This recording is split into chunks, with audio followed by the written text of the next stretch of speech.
Le 7 septembre 2025 à 3h40 et un UTC, les instruments du Solar Dynamics Observatory enregistrèrent une cavité sombre s'ouvrant à la surface du Soleil. Un trou coronal gigantesque, s'étendant sur plus de 4 millions de kilomètres carrés. De cette plaie lumineuse jaillit un vent solaire atteignant 700 km par seconde, une marée de particules chargées projetées vers l'espace intérieur, comme si l'étoile expirait avec violence. Les capteurs magnétiques du Goddard Space Flight Center détectèrent presque aussitôt les premières fluctuations du champ magnétique terrestre. Les aurores se mirent à danser sur les pôles avec une intensité inhabituelle, jusqu'à être visibles à des latitudes où l'on ne les avait jamais vues. Les communications radio furent perturbées. Les satellites d'observation se mirent en mode de sécurité. Pour les ingénieurs de la NASA, c'était une tempête, parmi d'autres. Spectaculaire, mais sans gravité. Pour ceux qui regardaient le ciel, c'était une respiration du soleil, un soupir trop profond pour n'être qu'un simple phénomène physique. Cette même semaine, une autre histoire se déroulait dans le silence des observatoires terrestres. La comète 3i divisée par Atlas, première véritable voyageuse interstellaire observée depuis Oumuamua, devait réapparaître après son passage derrière le Soleil. Elle n'apparut jamais. Les télescopes de Hawaï, du Chili et du réseau Pan-STARRS scrutaient l'aube, cherchant sa traînée de poussière. Rien. La comète avait disparu. Certains y virent une coïncidence, d'autres un présage. La chronologie était troublante. Un trou coronal d'une ampleur inédite, un vent solaire démesuré, et au même moment, un corps venu d'un autre système étoilé, effacé du ciel sans explication. Les forums s'enflammèrent. Des milliers d'hypothèses, du plus rationnel au plus délirant. Mais derrière le vacarme des réseaux, une question simple persistait. Et si le Soleil n'était pas seulement un astre, mais un acteur? Et si, depuis toujours, nous ne voyons de lui que la surface, ignorant qu'il puisse, à sa manière, répondre au Jet Propulsion Laboratory? Les chercheurs restaient prudents. Les corrélations n'impliquent pas les causes, disaient-ils. La science ne parle pas de coïncidences. Elle les mesure. Pourtant, dans la voix des ingénieurs, quelque chose trahissait le doute. On ne peut pas observer un phénomène si massif sans se sentir. Un instant, observer en retour. Le Soleil, cette boule d'hydrogène que nous croyons connaître, est tout sauf stable. Chaque seconde, il libère des milliards de tonnes de plasma et d'énergie. Mais ce jour-là, quelque chose semblait différent. Une cohérence dans le chaos, une forme dans la tempête. Les images du Solar Orbiter de l'ESA montraient des motifs spiralés dans le flux solaire, des structures géométriques impossibles à expliquer par le simple magnétisme. L'espace, d'ordinaire muet, paraissait articuler une phrase en lumière, et supérieure à. Et si le Soleil n'était pas une étoile parmi d'autres, mais un organe vivant du cosmos, et supérieur à, écrivait un astronome anonyme dans le forum interne de l'ESA, et supérieur à une conscience diffuse, que nous traduisons en chiffres. Personne ne répondit à ce message, mais l'idée, aussi absurde qu'elle paraisse, se glissa dans les conversations, car il est difficile d'observer l'évidence d'une respiration sans imaginer le souffle.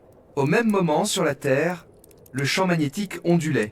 Des séismes mineurs secouèrent la ceinture du Pacifique. Les capteurs de l'USGS enregistrèrent des micropulsations synchronisées avec l'activité solaire. Pure coïncidence, encore. Mais le monde semblait réagir, comme un corps frissonnant sous un rayon de fièvre. Les scientifiques du European Space Weather Network publièrent un bulletin et supérieur à aucune corrélation directe démontrée entre les variations solaires et l'activité sismique terrestre est supérieur à, mais le ton du rapport, d'une neutralité trop parfaite, trahissait la gêne. Et supérieur À ceux qui avaient vu les données savaient, certaines coïncidences défient le hasard, simplement parce qu'elles se répètent. La comète 3i, divisée par Atlas, elle, demeurait introuvable. Pas de traces de queue, pas de poussière résiduelle, rien. L'objet interstellaire avait disparu dans le halo du Soleil, comme s'il s'était dissous dans sa lumière. Matthew Knight, spécialiste des comètes à l'Académie navale américaine, admis dans une interview, est supérieure à « Nous ne savons pas si elle s'est désintégrée ou si nous avons simplement cessé de la voir. C'était peu. » Être la phrase la plus honnête de toute la période. Car dans le fond, la question n'était pas « Qu'est-il arrivé à la comète ?» mais « Que nous est-il arrivé à nous pendant que nous la cherchions ? Qu'avons-nous perdu dans cette lumière aveuglante ? Le soleil, ce miroir qui nourrit la vie, efface aussi la trace de ce qu'il touche. Les civilisations anciennes l'adoraient comme un dieu. Les modernes l'observent comme un moteur. Mais aucune n'a échappé à sa logique. Tout ce qui s'en approche se dissout. La comète n'a pas été détruite. Elle a simplement franchi le seuil de visibilité. Un pas de trop vers la clarté. Dans les archives du Goddard Space Flight Center, un ingénieur nota « est supérieur à « La lumière est une forme de censure » est supérieur à cette phrase, griffonnée au bas d'un rapport technique, ne devait jamais être publiée. Est supérieur. Ah, mais elle résume tout. Est supérieur à la lumière, révèle en effaçant, montre en consumant. Est supérieur à est. Et depuis ce jour-là, chaque fois que les capteurs détectent un vent solaire plus fort que la normale, quelqu'un, quelque part, se souvient de cette comète disparue et de la question restée sans réponse. Est supérieure à. Que devient la matière quand elle devient lumière? Le soleil continua de briller. Les instruments continuèrent d'enregistrer. Et dans le vacarme des particules, un silence persista, un silence plus lourd que tout, celui de l'évidence qu'on refuse de comprendre. Le 9 septembre 2025, au centre de calcul du Minor Planet Center à Cambridge, les dernières coordonnées de 3i divisées par Atlas furent validées. La comète interstellaire, observée pour la première fois en mai, devait ressortir de son passage derrière le Soleil avec une magnitude attendue d'environ 9. Mais rien ne revint. Les télescopes automatisés du Pan-STARRS et de l'Observatoire du Cerro Paranal balayèrent la région du ciel pendant 6 nuits consécutives. Aucune trace. C'était comme si la comète n'avait jamais existé. Les chercheurs se penchèrent sur les données accumulées avant sa disparition. Le spectre montrait des anomalies. Un comportement photométrique incohérent, une rotation irrégulière, des émissions gazeuses sans périodicité identifiable. Elle s'assombrissaient alors qu'elle s'approchait du Soleil, à rebours de tout ce que la physique prédit. Cette comète-là ne se comportait pas comme une comète. Matthew Knight, de l'Académie navale américaine, fut le premier à parler ouvertement d'un comportement interstellaire atypique. Il rappela que Oumuamua, en 2017, avait lui aussi défié les modèles gravitationnels. Il n'y avait pas de queue visible, pas de poussière, seulement une accélération inexpliquée. « Nous sommes devant des visiteurs qui n'obéissent pas à nos lois », dit-il dans une conférence. Une phrase simple mais dérangeante. Elle ne visait pas les objets, elle visait notre arrogance. Au Jet Propulsion Laboratory, on fit ce que la science fait toujours. Des hypothèses. Fragmentation interne. Perte de cohésion, sublimation totale. Mais rien n'expliquait le silence absolu. Même un noyau désintégré laisse une trace de poussière. Ici, rien. Pas une particule, pas un filament. Les observateurs avaient beau scruter le champ ultraviolet du Solar Orbiter. Le vide restait muet. Carl Battams, au Naval Research Laboratory, fut le premier à formuler ce que beaucoup pensaient, sans oser le dire. La comète n'a être pas disparue. Être que nous l'avons simplement regardée depuis le mauvais angle. Ce mot, angle, fit le tour des laboratoires. Il ne parlait plus de géométrie, mais de perception. Et si le phénomène n'avait jamais cessé d'exister, mais s'était déplacé hors de notre cadre de compréhension? Et si, en cherchant des formes familières, nous avions manqué ce qui ne ressemblait à rien? À Paris, Jean-Louis Berthaud, fondateur de l'instrument Swan à bord du satellite SOHO, fut interrogé sur cette disparition. Il répondit avec le calme d'un homme qui a vu passer des milliers d'anomalies. Quand la lumière du soleil frappe la glace interstellaire, elle ne la détruit pas. Elle la transforme en quelque chose que nous n'avons pas encore appris à reconnaître. Cette phrase, mi-scientifique, mi-métaphysique, fut reprise par les journalistes comme une curiosité poétique. Mais pour ceux qui connaissaient Berthaud, c'était un avertissement. Depuis des années, il répétait que la frontière entre matière et énergie n'était pas seulement physique, mais cognitive. Nous ne voyons que ce que nos instruments savent traduire. Tout le reste nous échappe, sans disparaître. Les laboratoires du CNRS, divisés par l'Atmos, analysèrent les données anciennes d'Atlas. Les images haute résolution révélaient de subtiles irrégularités dans la queue ionique, comme des ondes de densité qui ne correspondaient à aucun modèle connu. Un chercheur anonyme écrivit dans son rapport « Si c'est un fragment interstellaire, alors il porte en lui la mémoire d'un autre soleil. » Cette phrase, volontairement retirée du document officiel, circula entre astrophysiciens comme une légende. L'idée qu'une comète peut transporter non pas de la matière, mais des histoires, celles d'un système mort depuis longtemps. Au fur et à mesure que les jours passaient, l'intérêt médiatique déclina. Sans images, sans traces, le mystère s'éteignit. Le public se tourna vers d'autres nouvelles, d'autres ciels.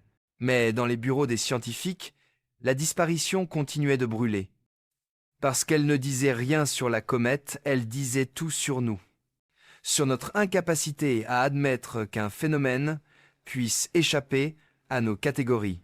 Les civilisations passées voyaient dans les comètes des présages. Les modernes y voient des erreurs statistiques. Mais être qu'aucune des deux approches n'est juste. Être que ces visiteurs ne sont ni des dieux, ni des anomalies, mais des témoins, des fragments d'un dialogue ancien entre le chaos et la conscience. Des messagers sans langage.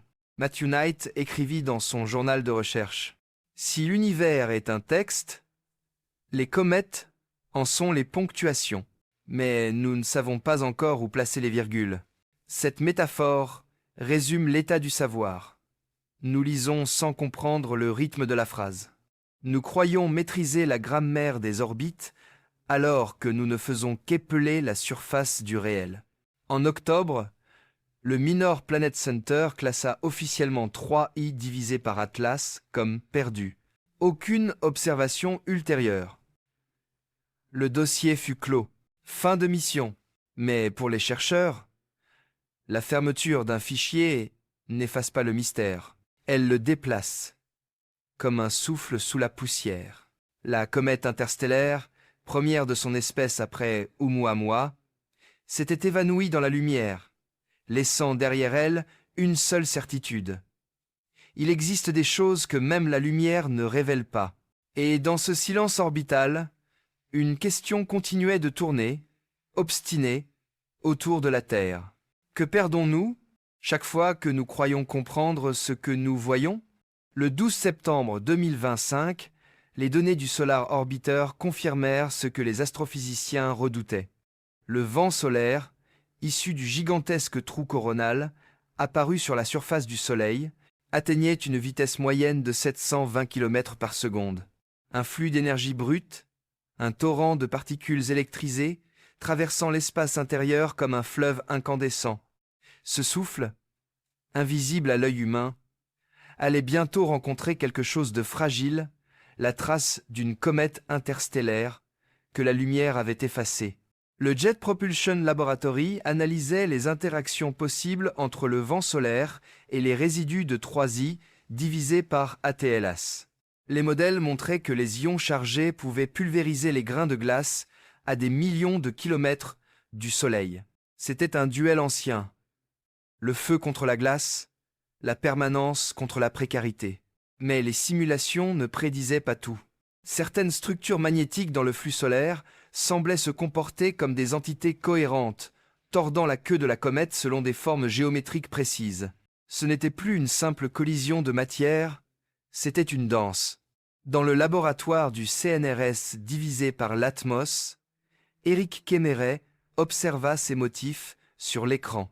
Des filaments d'hydrogène ionisés, alignés comme des ondes sonores. Il murmura.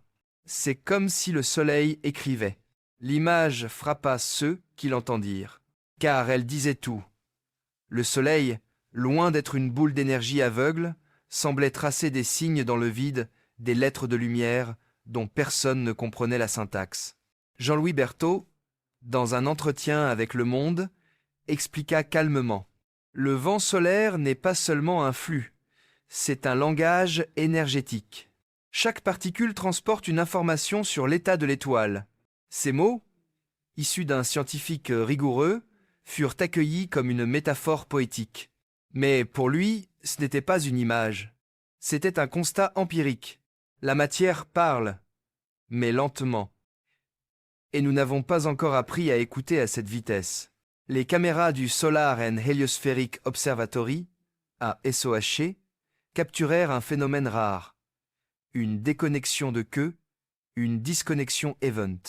La queue ionique d'une comète, sous la pression du plasma, se détache soudainement, comme arrachée par une main invisible, puis se reforme plus loin. Un mécanisme connu, mais ici, la déconnexion s'étendait sur une distance record, 12 millions de kilomètres. La signature magnétique du Soleil avait littéralement coupé le lien entre la comète et son passé, un effacement cosmique. Les chercheurs du Jet Propulsion Laboratory notèrent une coïncidence troublante. La fréquence du champ magnétique solaire, à ce moment précis, coïncidait avec les oscillations de plasma enregistrées à proximité de la Terre. Deux rythmes, deux espaces, synchronisés, à travers 150 millions de kilomètres. Pure mécanique, ou résonance. Personne ne voulut le dire à voix haute, mais tous y pensèrent. Et si le Soleil et la Terre partageaient un battement secret? Dans les relevés du Parker Solar Probe, la densité de particules ionisées atteignit des niveaux jamais mesurés auparavant. Certains capteurs furent saturés. La sonde, minuscule grain d'ingéniosité humaine, plongeait littéralement dans le souffle d'un dieu. Elle renvoya, avant de se protéger, un jeu de données incohérent, des impulsions électriques trop régulières pour n'être que du bruit. Certains les interprétèrent comme une résonance magnétique, d'autres comme un artefact. Mais dans les notes non publiées, un ingénieur écrivit simplement « Le vent chante. Ce chant, on ne l'entend pas.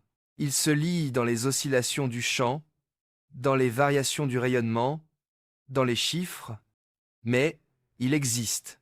Et si l'on superpose ces fréquences à celles des aurores polaires, le motif s'aligne étrangement. Le ciel entier semble vibrer sur un même ton, un souffle partagé entre le Soleil, les comètes et la Terre. Les anciens peuples le savaient déjà. Les Égyptiens voyaient dans les vents solaires la respiration de Ré. Les Incas disaient que le Soleil parlait à la Terre par des vagues invisibles. La science, aujourd'hui, redécouvre ce mythe sous forme d'équation. Mais entre la mythologie et l'astrophysique, la frontière est mince. Dans les deux cas, il s'agit d'une tentative de traduction. La comète 3i divisée par Atlas, même dissoute, laissait un sillage d'hydrogène mesurable dans l'ultraviolet. SOHO, divisé par Swan, l'instrument de Berthaud, capta cette trace résiduelle plusieurs jours après sa disparition officielle. Un filament d'émission Lyman alpha, si faible qu'il frôlait le bruit instrumental. Mais il était là, un fantôme de glace dans un océan de plasma. La rencontre entre le vent solaire et la comète n'avait pas seulement effacé une trajectoire, elle avait inscrit un souvenir. Ce souvenir, imperceptible, fut baptisé par certains l'onde Atlas. Une onde composite, mêlant les vibrations du Soleil et les résidus du corps glacé. Un événement infime, mais d'une beauté inouïe, la fusion d'un souffle et d'une mémoire. Au Goddard Space Flight Center, une jeune chercheuse, Sarah Gibson, déclara « Ce que nous observons, ce n'est pas la destruction d'un objet, mais la continuité d'un dialogue. » Cette phrase, passée inaperçue dans la presse, devint presque un mantra pour ceux qui travaillaient sur le vent solaire. Un rappel que tout impact, même violent, est aussi une communication. Peut être que c'est cela, la véritable signification d'une comète, un message qui se laisse brûler pour être entendu, un fragment d'obscurité qui accepte de se dissoudre pour livrer sa lumière. Et pendant que le soleil poursuivait sa tempête, pendant que la terre vibrait sous son souffle, quelque part, au milieu de ce vacarme d'énergie, subsistait une question. Que nous dit le cosmos chaque fois qu'il efface quelque chose sous nos yeux? Dans les sous-sols du Jet Propulsion Laboratory, les disques durs tournent en silence. Des pétaoctets d'observations s'y accumulent. Rayonnements, anomalies, fragments de données venus des confins du système solaire. Chaque seconde, le cosmos dépose son empreinte numérique, et chaque jour, une partie de ces données est effacée, jugée sans intérêt, trop faible, trop bruitée. C'est là que commence la véritable archéologie du vide. Le 14 septembre 2025, une analyste du Deep Space Network, Laura Petit-Colas, remarque une suite d'impulsions anormales dans un lot d'informations issues des antennes de Madrid. Rien d'exceptionnel en apparence. Un pic minuscule dans le bruit de fond, coïncidant avec la période où la comète 3i divisée par Atlas aurait dû réapparaître. Mais quelque chose dans cette fréquence la trouble. Les pulsations semblent suivre une courbe harmonique, comme une respiration dans le chaos. Elle conserve le fichier, le classe à part. Dans le protocole, cela s'appelle déviation atypique. Dans la réalité, c'est la trace d'un oubli. Au même moment, à Washington, Carl Battams reprend les archives du SOHO divisées par Swann. Par habitude, plus que par espoir. Il sait que la plupart des anomalies disparaissent dans la compression des flux. Mais il cherche ce que les algorithmes ne voient pas. Et il trouve une série d'images ultraviolettes du 11 au 13 septembre, juste avant la tempête solaire. De fines traînées, trop ténues pour être classées objets. Elles n'ont pas été cataloguées. Elles dorment là, dans les marges du réel. Quand il transmet ces images à Jean-Louis Berthaud et Éric Kemmerer au Latmos, la réaction est immédiate. Ce motif, cette légère empreinte en arc, ils la connaissent. C'est la signature d'un dégazage d'hydrogène, la trace d'une comète mourante. Mais ici, l'échelle est démesurée. Le sillage s'étend sur plus de 10 millions de kilomètres, un filament presque parfait d'atomes perdus. Une comète qui n'est plus, mais qui continue à écrire son nom en particules. Les chercheurs comprennent alors qu'ils ne sont pas face à une disparition, mais face à une mutation. L'objet interstellaire s'est dissous dans le vent solaire, et son essence s'est mêlée au flux de l'étoile. Ce n'est plus un corps, c'est une archive, un souvenir inscrit dans le plasma. Berthaud, dans un entretien privé, dira « Le vide conserve tout. Ce que nous appelons disparition n'est qu'un changement de forme. » La phrase, simple, prend des allures de testament. À 78 ans, le scientifique sait qu'il ne verra pas l'aboutissement de ses recherches. Mais il comprend aussi que la science, comme les comètes, ne survit que par les traces qu'elle laisse. Les ingénieurs de la NASA extraient alors une quantité impressionnante de fichiers oubliés, observations rejetées, calibrations manquées, signaux en bordure de seuil, des gigaoctets de vide que personne n'avait jugé dignes d'analyse. Et dans ce chaos de données, un motif revient, une séquence de pulsations, répétée à intervalles réguliers, correspondant à la période orbitale estimée d'Atlas avant sa disparition. Un battement dans le néant, pas un message, pas une preuve, mais un rythme, comme si la comète continuait de respirer quelque part, au-delà de la lumière. Au Goddard Space Flight Center, Sarah Gibson compare ces pulsations aux fluctuations du champ magnétique solaire. Les deux séries s'accordent parfaitement. Elle ne publie pas cette corrélation, consciente qu'on la taxerait de mysticisme. Mais dans ses notes personnelles, elle écrit « Le vide n'est pas un silence, il est la mémoire du bruit. Les années de données accumulées sur les comètes, les sursauts solaires, les interactions plasma semblent soudain raconter une même histoire, celle d'un univers qui ne perd rien, mais transforme tout. La mort d'une comète devient le souffle d'une étoile. Le rayonnement d'une étoile devient la poussière d'un monde. Et chaque cycle recommence. Indifférent. Parfait. Les médias, eux, continuent à parler d'échec de détection. Leur vocabulaire ne connaît pas la nuance entre effacement et métamorphose. Mais dans les laboratoires, le ton change. Ce qui n'était qu'une disparition devient une question métaphysique. Où va la matière quand elle cesse d'être un objet? Que devient une trajectoire quand elle n'a plus de corps pour la suivre? Les chercheurs ne répondent pas. Ils observent, ils archivent, ils laissent la donnée parler. Car au fond, la donnée elle-même est une forme de prière. Un acte de foi dans le fait que le vide garde trace de tout. Un jour, quelqu'un rouvrira ses fichiers, y trouvera peu, être une autre comète, une autre énigme. Et le cycle recommencera. Le soir, dans le couloir désert du Latmos, Kémeret dit à voix basse « Nous avons passé toute notre vie à regarder la lumière. Et ce soir, j'ai compris que c'est le vide qui nous observait. » Cette phrase, personne ne l'enregistra. Mais elle résume le cœur de cette histoire. La conscience que dans l'espace, il n'y a pas de disparition, seulement des transformations trop lentes ou trop subtiles pour nos yeux. Sous le soleil qui brûle et le vent qui efface, il reste une vérité. Le cosmos n'oublie rien. C'est nous qui manquons de mémoire. Entre la Terre et le Soleil existe une zone que la science redoute.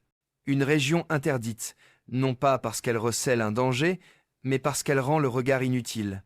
Les astronomes l'appellent la zone Holichek, 30 degrés de ciel autour du disque solaire où aucune observation optique n'est possible. Ce n'est pas une théorie, c'est une fatalité géométrique. La lumière du soleil y est si violente qu'elle efface tout. Les caméras saturent, les capteurs se noient, les étoiles s'y dissolvent. Dans ce halo d'aveuglement passent chaque année des centaines d'astéroïdes, de fragments, de comètes. La plupart ne laissent aucune trace. Et c'est là, précisément, que la comète C divisée par 2025, AR2, avait dormi pendant des semaines. Les archives de la NASA et de l'ESA regorgent d'alertes fantômes. Signaux interceptés à la limite de cette zone, anomalies vite classées, artefacts optiques. Les ingénieurs savent que cette région est un trou dans notre système de veille, une cicatrice dans notre connaissance. Mais que faire? Même les télescopes les plus modernes, de Pan-STARRS à Vera Rubin, doivent détourner leur regard quand l'éclat solaire s'approche. La science, malgré toute sa technologie, reste prisonnière de la lumière. Le phénomène fut décrit pour la première fois par l'astronome tchèque Zdeněk Holíček dans les années 1960. Il avait remarqué que plusieurs comètes semblaient surgir du néant, comme si elles naissaient directement du Soleil. En réalité, elles ne naissaient pas. Elles revenaient du côté que nous refusons de voir. Holíček écrivit « Le ciel a une paupière ». Une métaphore, sans doute, mais qui demeure d'une justesse terrible. Cette paupière se ferme chaque fois que nous regardons trop près de la source. Elle nous protège, mais elle nous prive aussi d'une part du réel. En 2025, malgré les progrès des sondes, cette paupière reste close. La Parker Solar Probe et le Solar Orbiter y plongent périodiquement, arrachent quelques éclats d'images, quelques secondes de données, puis disparaissent derrière les flux de particules. Chaque fragment d'information est une victoire contre la lumière. Un morceau d'ombre arraché à l'éblouissement. Mais même là, il y a des limites. Les détecteurs ne résistent pas longtemps. L'espace entre le soleil et nos yeux est une barrière de feu. Jean-Louis Berthaud, interrogé sur cette impossibilité, répondit calmement La lumière du soleil n'est pas un cadeau, c'est un filtre. Elle ne montre pas le monde, elle le sélectionne. Cette phrase glaça ceux qui l'entendirent. Elle disait, en substance, que la connaissance humaine est un tri, non une révélation, que tout ce que nous appelons visible est une construction de nos outils, et que dans cette construction, l'univers perd une part de sa vérité. Karl Battams, lui, parla d'un angle mort systémique. Nous avons mappé 95% du ciel, disait-il, mais les 5% restants sont les plus dangereux, car c'est là que les corps s'approchent sans qu'on les voie. Les rares astéroïdes découverts, après avoir frôlé la Terre, venaient tous de cette direction, ce côté brûlant où la technologie recule. Et l'on sait que tôt ou tard, l'un d'eux ne passera pas. Dans les couloirs du Jet Propulsion Laboratory, certains chercheurs évoquaient un paradoxe. Plus nos instruments gagnent en précision, plus ils renforcent notre dépendance à la lumière. Nous ne savons pas observer autrement. Les ondes radio, les neutrinos, les particules cosmiques, toutes nos fenêtres d'observation dérivent du même principe. Traduire la lumière en sens. Mais si la lumière elle-même ment, si elle ne fait que nous montrer ce qu'elle choisit de révéler, cette question, longtemps réservée aux philosophes, revient désormais dans les réunions scientifiques. Pas par mysticisme, mais par honnêteté. La physique moderne reconnaît que toute mesure est une altération. L'acte de voir modifie ce qui est vu. Et le soleil, en imposant son éclat, dicte la forme de notre ignorance. Matthew Knight, lors d'un symposium à l'université du Maryland, déclara « Nous savons que des milliers d'objets passent chaque année dans la zone Holichek. Nous savons aussi que nous ne les verrons jamais tous. Alors, la question n'est pas « que manquons-nous ?» mais « que faisons-nous de ce manque ?» Cette phrase marqua le silence de l'auditoire, car derrière le jargon scientifique se cachait une vérité plus large. Le vide de la vision est aussi un vide intérieur. Nous vivons dans un monde saturé d'images, mais nous n'avons jamais été aussi aveugles. La zone Holichek n'est pas qu'une portion de ciel, c'est le symbole de notre refus de voir ce qui brûle. Le 18 septembre, la sonde Solar Orbiter transmit une image étrange, une perturbation dans la couronne solaire, une vague lumineuse d'une symétrie parfaite. Aucun modèle ne put l'expliquer. Les scientifiques parlèrent d'un artefact. Mais certains y virent autre chose. La silhouette de quelque chose passant dans l'ombre de la lumière, trop rapide pour être nommée. Personne ne le dit officiellement. Mais dans les messages privés entre chercheurs, le mot revenait. Comète. Une autre, ou peut, être la même. Ce soir-là, dans un email à son équipe, Éric Kemmerer écrivit « La lumière ne nous cache pas le ciel, elle nous cache notre regard. » Personne ne répondit. Peut être parce qu'il n'y avait rien à ajouter. Peut être aussi parce que chacun, au fond, savait qu'il avait raison. Entre la cécité du soleil et la cécité des hommes, il n'y a pas de différence essentielle. Il n'y a que la même incapacité à affronter ce qui éblouit. Le 11 septembre 2025, dans le flot monotone des transmissions du satellite SOHO, un signal s'écarta de la routine. Une image, plus lumineuse que les autres, apparaissait dans le canal ultraviolet de l'instrument SWAN, Solar Wind Anisotropy. Ce capteur, conçu dans les années 1990 par Jean-Louis Berthaud et Éric Kemmerer au CNRS divisé par l'Atmos, servait à cartographier l'hydrogène interstellaire et à mesurer le souffle du vent solaire. Depuis 3 décennies, il observait le ciel avec la constance d'un témoin qui ne dort jamais. Et cette nuit-là, il vit quelque chose que personne n'attendait. Le point était minuscule, mais son intensité défiait la logique.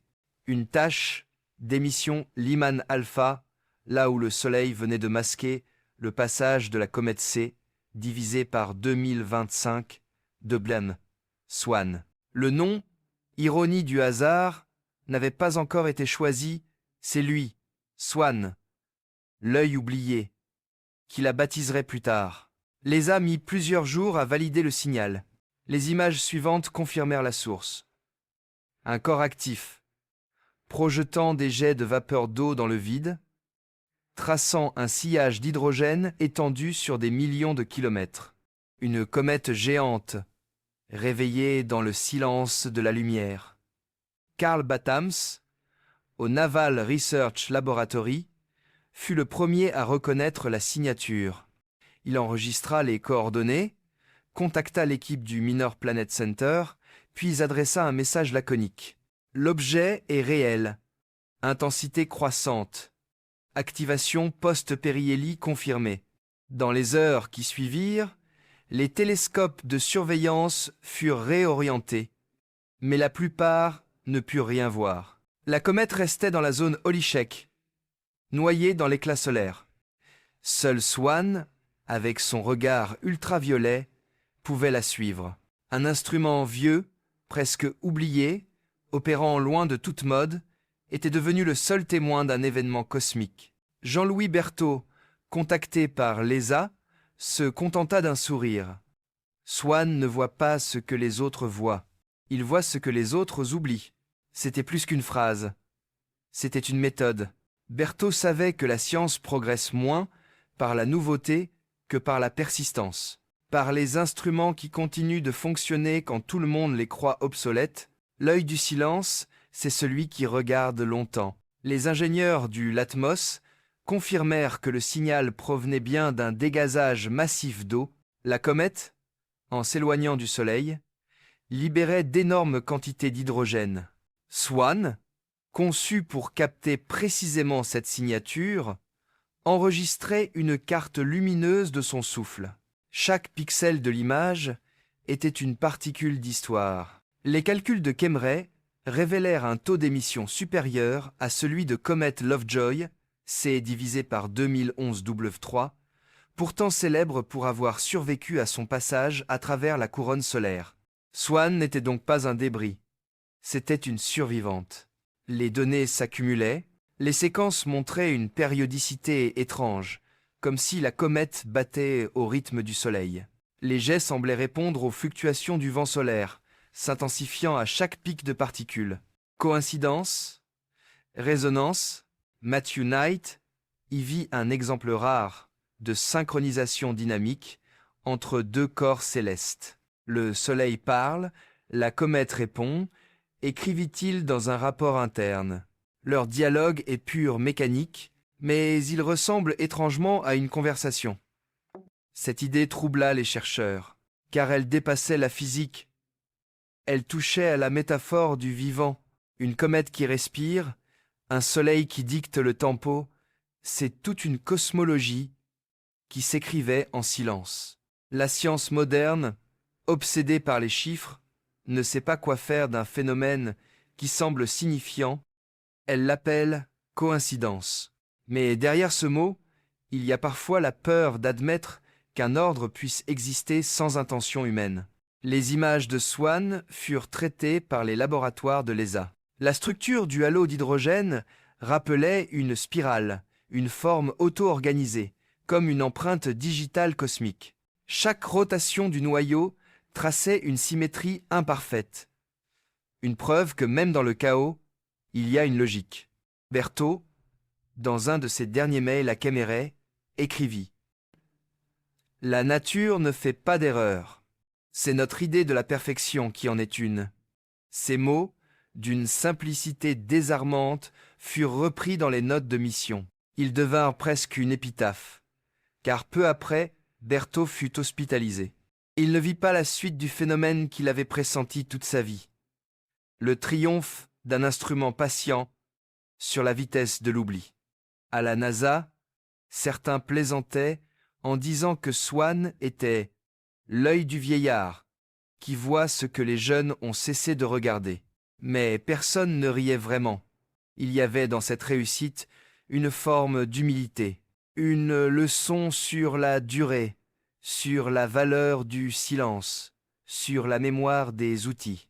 Dans un monde obsédé par les mises à jour, une caméra de 1995 venait de rappeler que la constance est parfois plus révolutionnaire que l'innovation.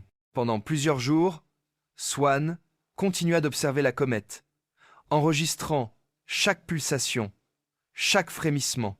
Puis, Comme toute histoire cosmique, celle-ci se dissipa lentement. L'éclat diminua.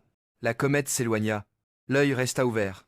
Dans les rapports finaux, il n'y avait ni lyrisme, ni triomphe. Seulement une ligne sobre. Détection confirmée par Swan. Intensité maximale, atteinte le 15 septembre 2025. Source désormais hors du champ. Mais dans les bureaux du Naval Research Laboratory, Carl Battams relut ces mots avec un sourire discret. « Le silence a des témoins, dit-il doucement. Et quelque part, entre le soleil et la terre, un instrument fatigué continuait à guetter l'éclat de l'invisible, comme si l'univers, encore une fois, avait choisi de parler par la voix la plus discrète de toutes. Le 20 septembre 2025, les premières orbites calculées pour C divisé par 2025, R2, Swan, furent publiées par le Jet Propulsion Laboratory. Elles décrivaient une trajectoire presque parabolique, une excentricité de 0,999, une inclinaison de 4-5 degrés par rapport au plan de l'écliptique et une période estimée à plus de 22 000 ans. Autrement dit, une visiteuse de très loin, issue des profondeurs du nuage d'Oort, ce réservoir mythique de glace et de poussière, orbitant à la frontière du système solaire, une voyageuse lente et obstinée, qui avait mis des millénaires à venir nous frôler, et qui repartirait peu, être pour toujours. Pour les chercheurs, c'était une victoire d'ingénierie. Malgré les zones aveugles, malgré les tempêtes solaires, ils avaient retrouvé la trajectoire d'un corps presque effacé. Mais plus ils affinaient leur modèle, plus quelque chose clochait. La comète ne se comportait pas comme prévu. Sa vitesse variait légèrement. Sa position dérivait d'une centaine de kilomètres par jour. Les chiffres étaient minimes, mais à cette échelle, ces déviations étaient tout sauf anodines. Matthew Knight, de l'Académie navale américaine, publia une note interne. Les perturbations non gravitationnelles dominent le comportement de Swan. Ces jets de gaz agissent comme des propulseurs incontrôlables. Il expliquait que chaque dégazage, chaque jet d'hydrogène émis depuis sa surface modifiait imperceptiblement sa trajectoire. Une respiration de glace suffisait à changer la géométrie du destin.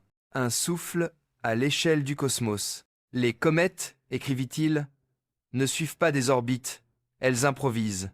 Et cette improvisation, imprévisible mais cohérente, ressemblait étrangement à la vie. Au Jet Propulsion Laboratory, les ingénieurs comparèrent les trajectoires calculées avec les observations réelles. L'écart augmentait. Les équations perdaient leur emprise. Carl Battams observa. « Nous croyons que la gravité est la loi la plus stable de l'univers.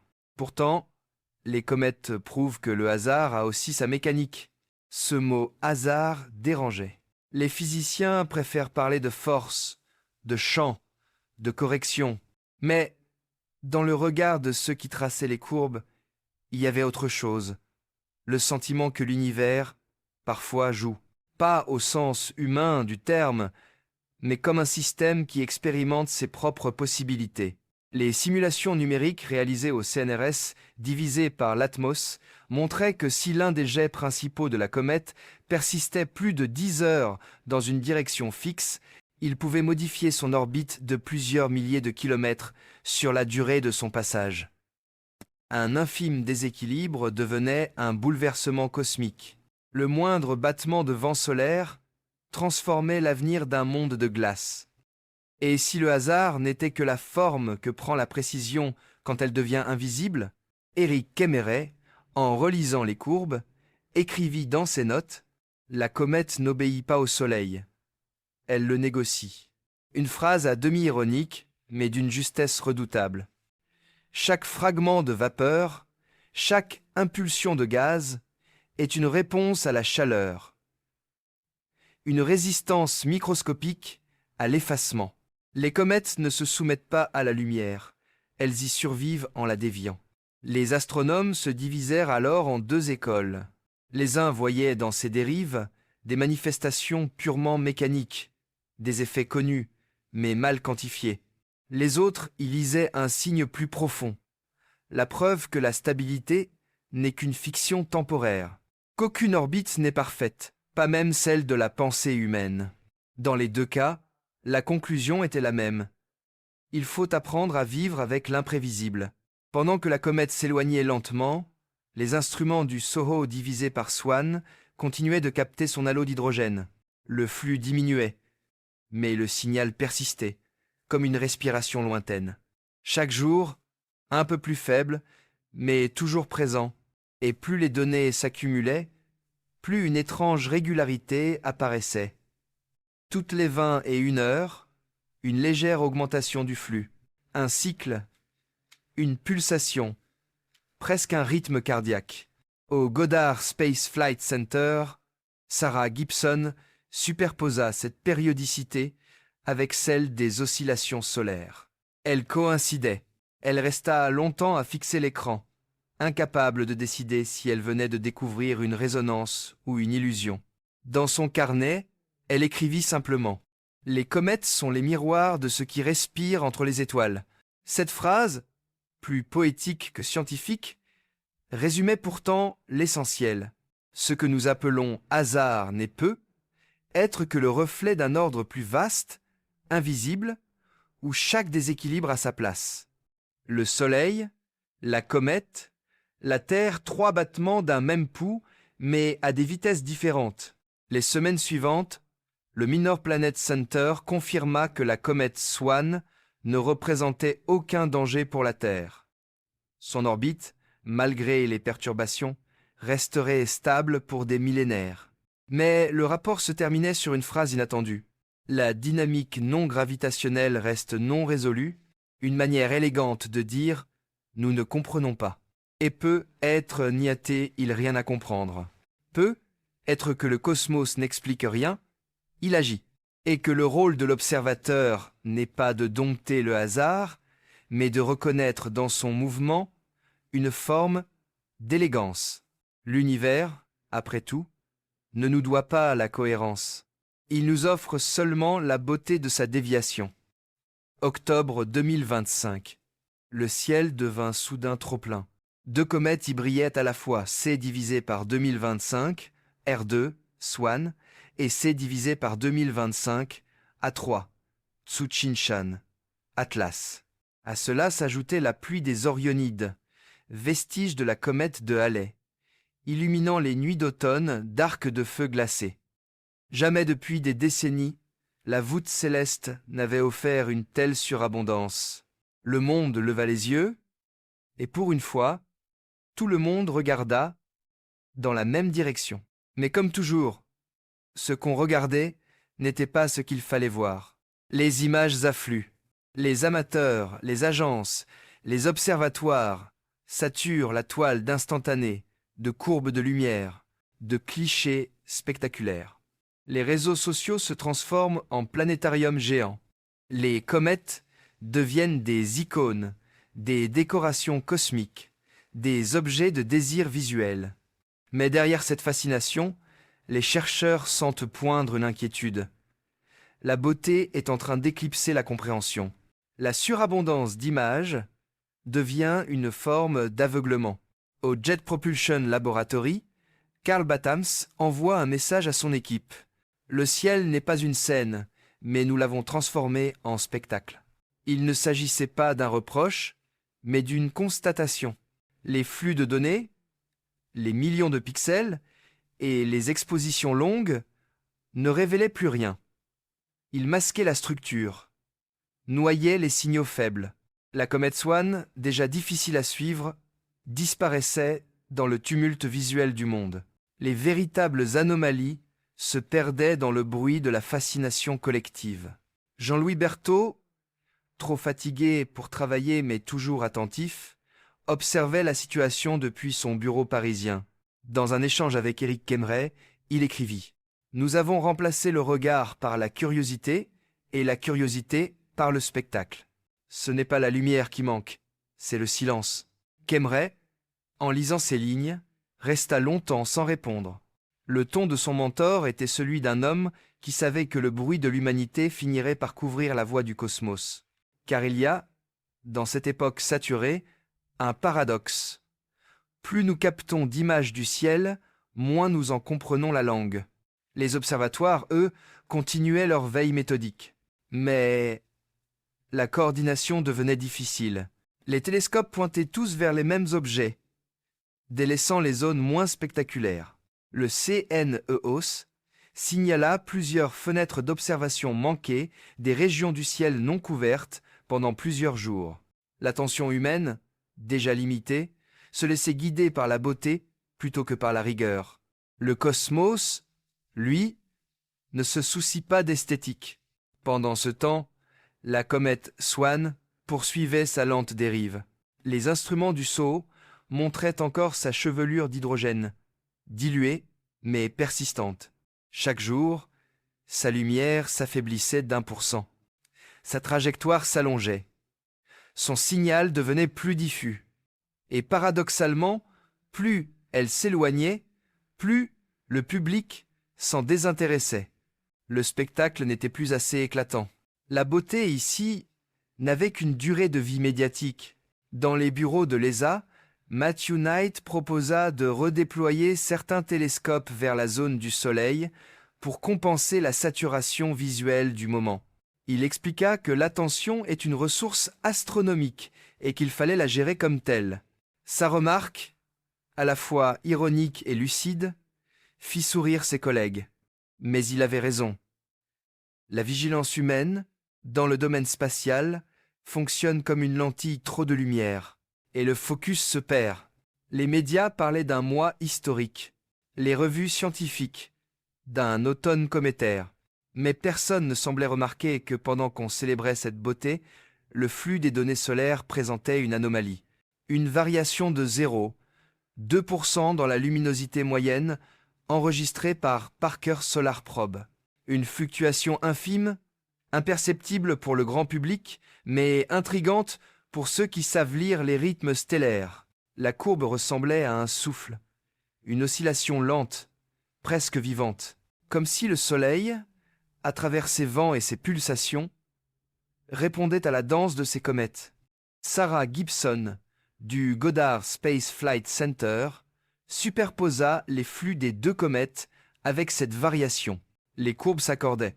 Elle hésita longtemps avant d'envoyer le rapport.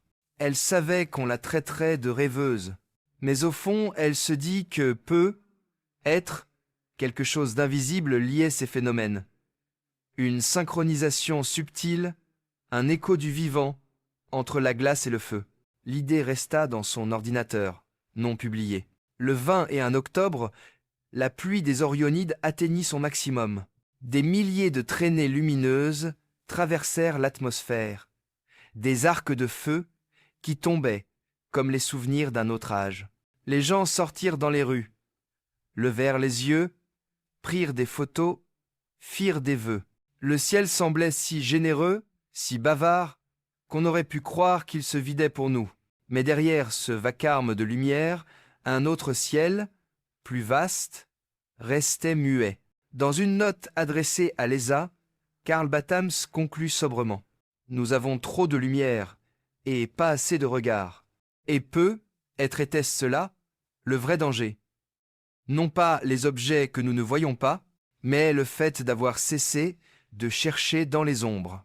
Le ciel était plein, saturé de beauté, et pourtant, quelque chose d'essentiel s'était tu. Le 24 octobre 2025, la comète C divisée par 2025, R2 Swan, s'éloignait lentement, franchissant l'orbite de la Terre. Sa lumière faiblissait, mais son sillage persistait dans les instruments du SOHO et du Solar Orbiter. Les astronomes savaient que le plus spectaculaire était passé. Ce qui restait, c'était le travail de fond, les calculs, les validations, les rapports, la partie invisible de la science, là où la passion se transforme en procédure. Les équipes du Jet Propulsion Laboratory compilèrent les données finales. La comète ne représentait aucun danger, pas de débris significatifs, pas de fragments menaçants. Le communiqué fut bref, presque administratif, aucun risque identifié. Dynamique non gravitationnelle, observée. objet désormais hors du champ. Mais derrière ces mots neutres, une autre histoire se dessinait. Une histoire de lenteur, de fatigue et de confiance excessive dans les machines. Car en vérité, le système de surveillance du ciel avait failli, encore une fois, passer à côté de l'essentiel. Le protocole international repose sur 3 piliers. Le Minor Planet Center à Cambridge, qui centralise les observations. Le Jet Propulsion Laboratory, qui calcule les orbites. Et le Center for Near Earth Object Studies, CN, qui évalue les risques d'impact. En théorie, c'est une symphonie bien réglée. En pratique, c'est un orchestre fatigué. À Cambridge, un ingénieur raconta plus tard que le premier signal de Swan avait été mal classé. Bruit instrumentaire probable. Un simple clic de trop avait relégué la découverte dans les archives secondaires. Si Carl Battams n'avait pas revérifié manuellement les données de Swan, la comète n'aurait jamais reçu de désignation officielle. Un hasard. Ou un symptôme.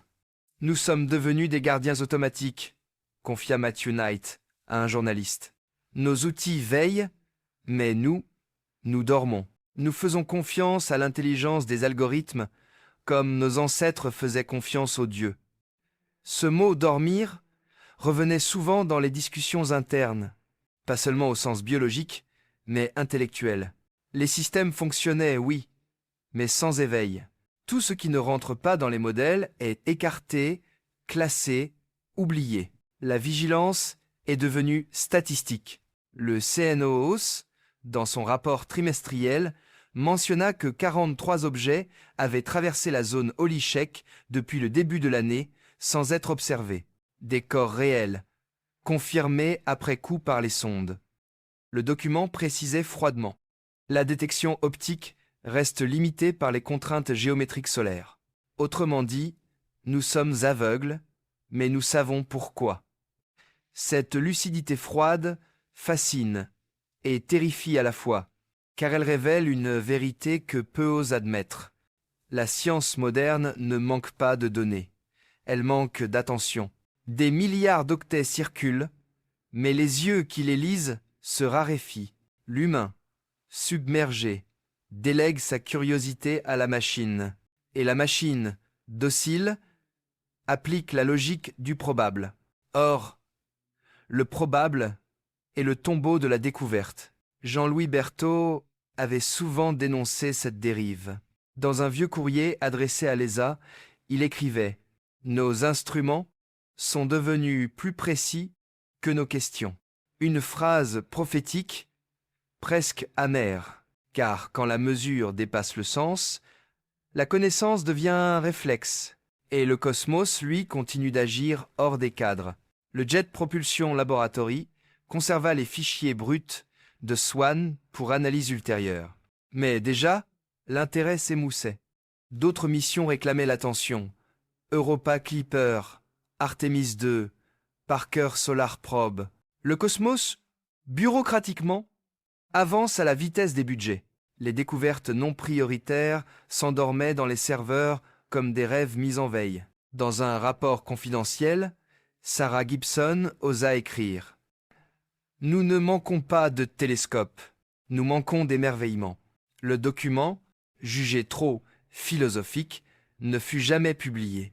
Mais il circula, discrètement, entre chercheurs fatigués, comme une confession collective. Oui, nous avons automatisé le ciel. Oui, nous avons perfectionné la vision. Mais à force de tout voir, nous avons cessé de regarder. La comète Swan continua sa route, indifférente à notre sommeil.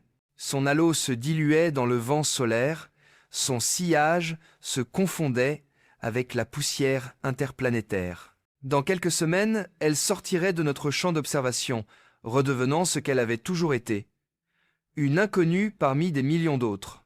Et le système, satisfait, classerait le dossier, événement clos. Une perfection froide, impeccable, sans mémoire. Le soir du 25 octobre, Carl Battams écrivit un dernier mail à ses collègues. Nous n'avons pas échoué. Nous avons simplement dormi les yeux ouverts. Aucun commentaire ne suivit. Peu. Être parce que personne ne savait comment réveiller un système qui rêve qu'il veille. Le 2 novembre 2025, la comète C divisée par 2025, R2, quitta définitivement le champ du SOHO. Son éclat, désormais imperceptible, se confondait avec le bruit de fond ultraviolet. Elle s'éloignait du Soleil, lentement, silencieusement, glissant vers la frontière de notre regard. Dans quelques mois, elle ne serait plus qu'une ligne dans une base de données, un code dans une archive. Les observatoires fermèrent leurs protocoles. Le monde, lui, passa à autre chose. Mais certains restèrent fixés sur ce qu'ils avaient entrevu. Matthew Knight, à l'Académie navale américaine, continua d'analyser les résidus photométriques.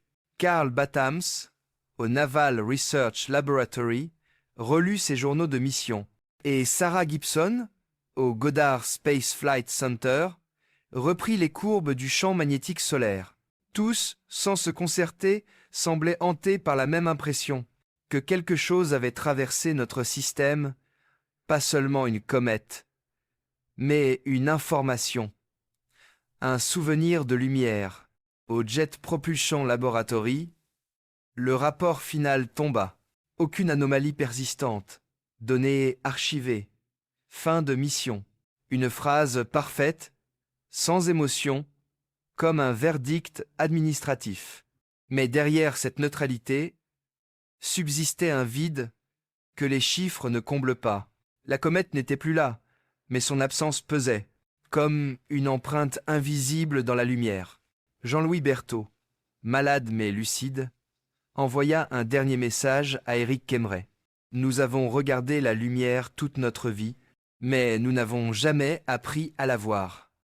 Ces mots, écrits quelques semaines avant sa mort, résonnèrent étrangement avec l'histoire de Swann, car cette comète, découverte par son instrument, semblait conclure sa propre biographie. Un vieil œil avait révélé ce que la jeunesse de la science avait oublié, que la lumière ne montre pas tout elle cache autant qu'elle éclaire. Le 6 novembre, SOHO détecta un dernier sursaut ultraviolet sur la trajectoire de la comète. Un pic isolé, fugace, immédiatement classé comme interférence. Mais Carl Battams sauvegarda le fichier. Peut être par réflexe, peut être par superstition. Il le téléchargea sur son ordinateur personnel et écrivit dans son journal. Ce n'est pas la comète qui est partie. C'est nous qui avons cessé de la suivre. La phrase resta sans écho, mais elle exprimait ce que tous ressentaient. Ce n'était pas la matière qui manquait, c'était la continuité du regard. Nous avions perdu l'attention, pas l'objet. Et cette perte, plus que tout impact ou explosion, était le vrai drame du cosmos moderne. Les civilisations anciennes avaient peur de l'obscurité. Nous avons peur du vide. Alors nous remplissons le ciel de données, de pixels, de certitudes. Nous croyons que plus de lumière signifie plus de savoir. Mais la comète Swann, comme tant d'autres avant elle, nous rappelle l'inverse, que l'excès de clarté engendre une nouvelle forme d'ombre. Au Goddard Space Flight Center, Sarah Gibson présenta un exposé intitulé The Blind Side of Observation. Elle y montra les limites géométriques, les zones Holocheck, les régions où même nos instruments les plus précis deviennent aveugles. Mais à la fin de sa présentation, elle ajouta une phrase qui n'était pas dans le script. « L'univers ne nous cache rien, c'est notre lumière qui projette les ombres. » Dans la salle, un silence. Pas d'applaudissements, pas de questions, un silence dense, presque religieux. Car tous savaient que cette phrase disait l'essentiel. La connaissance n'est pas une conquête, mais une cohabitation avec le mystère. Les jours passèrent, les fichiers furent classés, les serveurs nettoyés, les archives compressées, le vent solaire, lui, poursuivait son souffle. Les aurores dansaient encore, indifférentes à notre regard. Et quelque part, au-delà de Mars, la comète Swann poursuivait sa route, emportant avec elle un fragment de notre attention, un souvenir de nos limites. Un soir, Matthew Knight observa le couchant depuis la terrasse de son observatoire. Le soleil descendait derrière la ligne d'horizon, rouge et parfait. Il pensa à la phrase de Berthaud et murmura pour lui-même « La lumière n'éclaire pas le monde, elle l'invente, et peut être que tout est là, dans cette invention permanente, dans cette illusion nécessaire. La lumière façonne la réalité comme la mémoire façonne le passé. Elle révèle, mais elle déforme. Elle éclaire, mais elle choisit. Et dans cet écart, dans ce mince espace entre ce que nous voyons et ce qui est, se trouve toute la poésie du cosmos. La comète s'éloigne, nos instruments s'éteignent, mais le ciel, lui, continue de parler, et dans le vacarme de sa clarté, on entend encore, faiblement, le murmure d'une phrase venue de très loin. Ce n'était pas la comète que nous avons perdue. C'était notre capacité à distinguer la lumière de la vérité.